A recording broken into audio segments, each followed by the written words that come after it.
Hello and welcome to another Tabletop Games Blog Saturday review.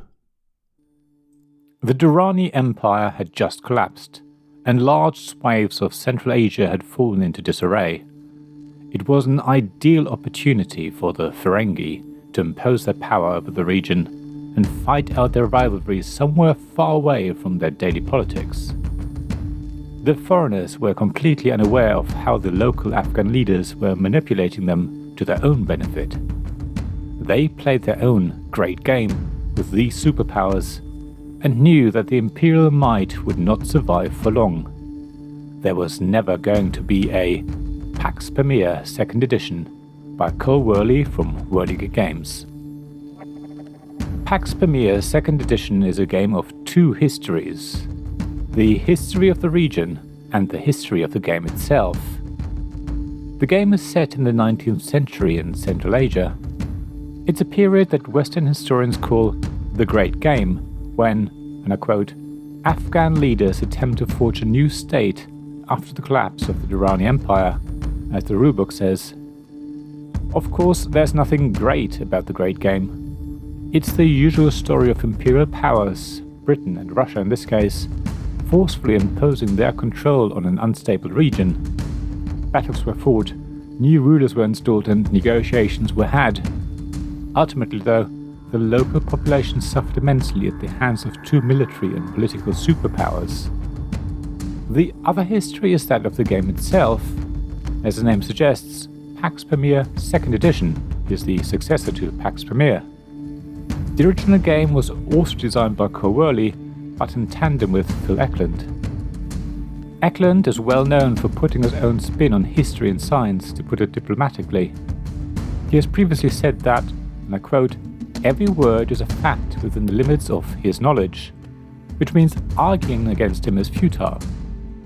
There's a whole section at the end of the Pax Pamir rulebook titled A Defense of British Colonialism that is in Eklund's name.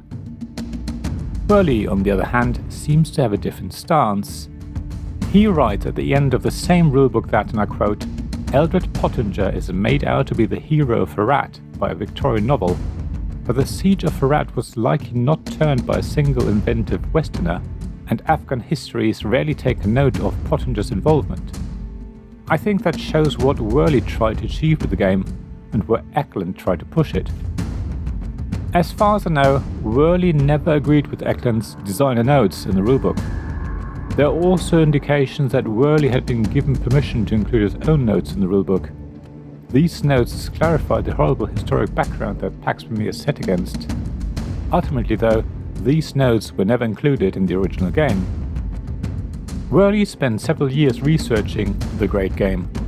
It's clearly a real passion project for Worley.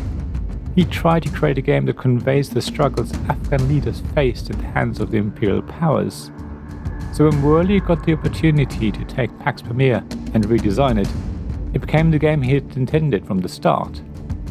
Pax Pamir 2nd Edition is based on Pax Pamir, there's no getting around it, but Eklund's influence has been completely removed and the later game is a much more refined experience overall.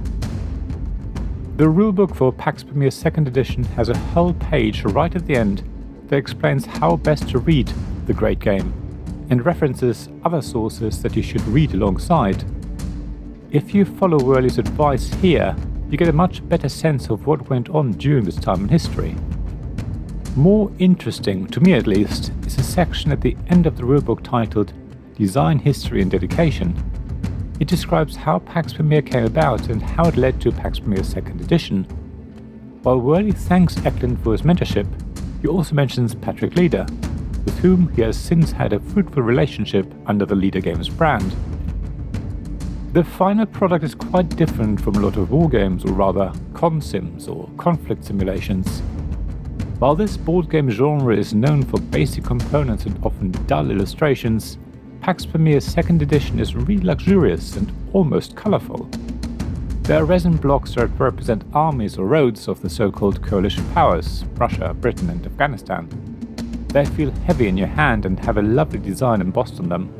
They are a real visual statement on the cloth game board.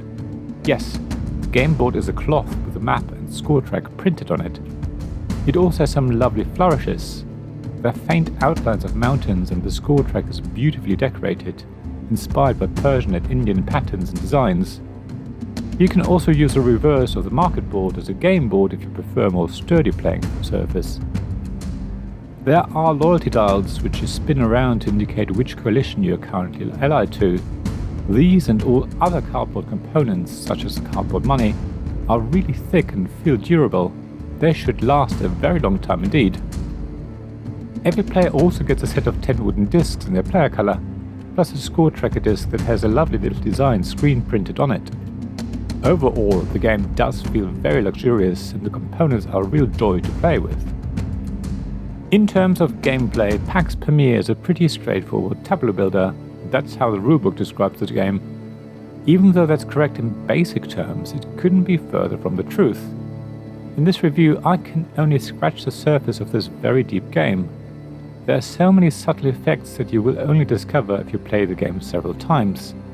So yes, at its core, Pax Pamir 2nd Edition is a tableau builder.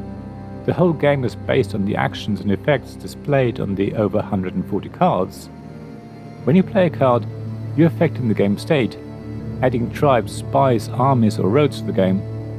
Once in play, you use a card's actions to further affect the game, taking taxes, betraying enemies, moving spies or armies, adding more armies or roads to the map or fighting battles. That's, in principle, all there is to the game. Simple enough. Of course, that's just the mechanisms in the game. The actual game is all about the various ways of scoring. It's about timing your actions in such a way that you're in the right position when scoring does take place, or even forcing a scoring round. Timing is very important in Pax Pamir 2nd Edition, but at the same time you can never plan very far ahead. The game is in constant flux. You're relying on tactics more than strategy, even though you need to try and plan a couple of turns ahead. It's really weird and very different from other tableau builders. Your tableau is really only ever useful for a few rounds. You always have to be prepared to rip it up and change it at a moment's notice. The cards in your hand are almost more important than the ones that are active and laid out in front of you. After all, Pax Pamir 2nd Edition tries to emulate a time where Afghan leaders quickly pounced on the few opportunities that presented themselves. Similarly, as a player, you need to create opportunities for yourself. Collect a good hand of cards that you can play into your tableau when the moment is right. Don't get too attached to your court of active cards. Be ruthless and chop and change when necessary. In the same way, your loyalty is almost irrelevant. You need to be able to switch your allegiance to another power if they are in the lead. There's no point in blindly following the same faction and spending huge amounts of actions on getting them into the lead. It's much easier and more sensible to change your loyalty to whoever is in the lead. Leave them in the dust of the desert and swear your allegiance to the British or the Afghan instead, if they're in the better position.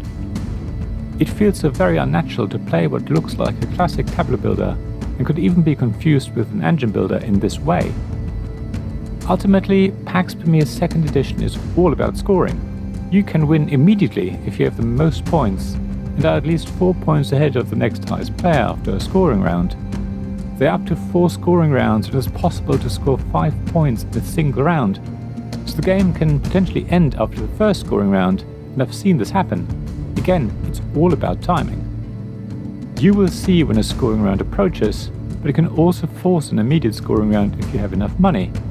Similarly, scoring rounds can happen unexpectedly, so you always have to check how many points everyone would score if the scoring round happened now, and decide if you're safe to play another turn, or if you have to do something about it right now.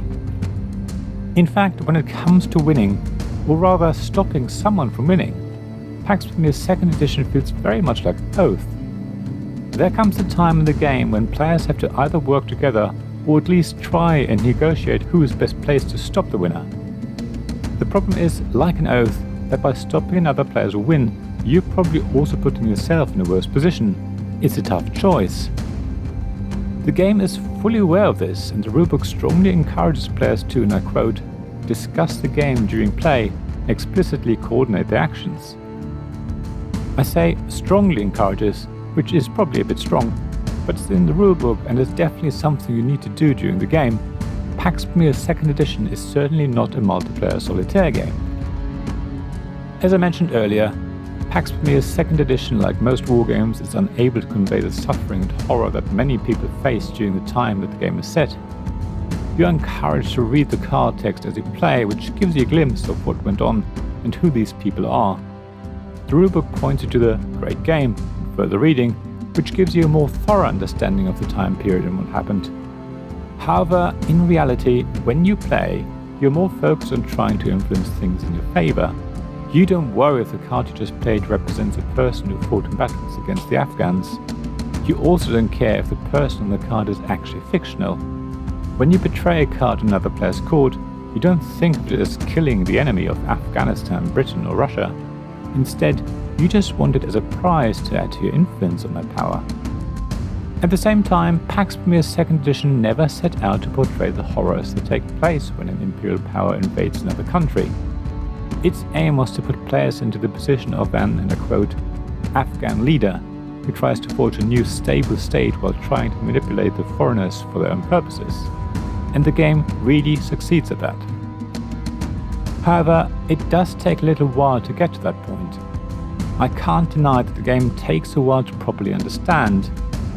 The rules are simple enough, but because it's such a deep game, learning what impact different actions have and how best to time them takes a few plays.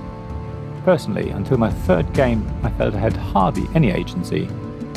However, then it really clicked, and I was actively making decisions to maneuver myself into a winning position. So be prepared to invest your time into PAX Pamir's second edition. You have to stick with it to really appreciate it. Only then will you see how glorious the game is. You constantly duck and dive and chop and change. The game happens on the table as well as among players. Not only do you need to change your loyalty to the coalitions within the game, you also need to do the same with the other players around the table. Pacts will only ever be useful for a certain number of rounds. You need to constantly reassess which of the people around the table you want to work with, all while making sure you get the most benefits from any agreements you forge with them. PAX Pamir's second edition isn't just a passion project for the designer, but it feels like a passion project for me as a player. Allow it the time it needs to bloom, and you will experience an amazingly exciting and engrossing game that will keep you entertained and continue to teach you new things for a very long time to come. I've merely scratched the surface of this game so far. Thank you for listening to this Tabletop Games Blog Saturday Review podcast. Please check the description below for links mentioned in this episode, as well as to the written version of this article on the blog. If you enjoyed this episode, please subscribe, give us some stars or leave a review. Please also tell your friends about me, and if you want to offer financial support, check out my Patreon and Ko-fi pages, links to which you'll find in the blog at tabletopgamesblog.com. So thank you again for listening, and I hope to see you again soon. This podcast was made possible by the generous help of my supporters.